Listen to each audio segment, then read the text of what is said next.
Sometimes the only way to learn something is through a wake-up call.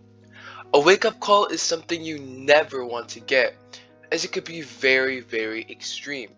Once you get one though, you will realize everything you did wrong and try to improve yourself according to it.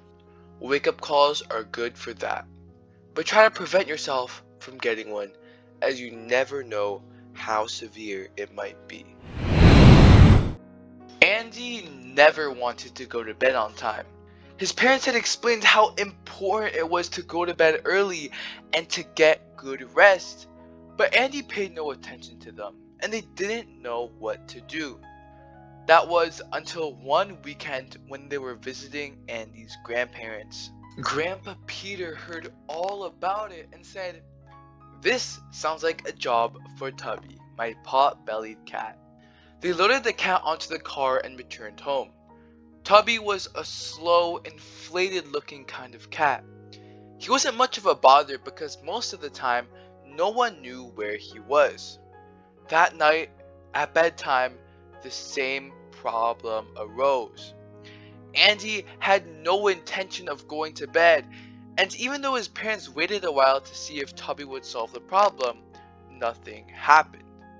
"Grandpa really does make up some nonsense," said Andy's father. "I really think he's starting to lose it." Hours later, Andy finally decided to go to bed. But what a surprise when he entered his bedroom.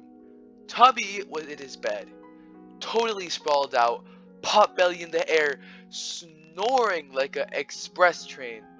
Andy tried to shift the cat, but there was no way of moving him an inch. That night, he hardly slept a wink, being pushed over into one tiny corner of his bed. The next day, the same thing happened.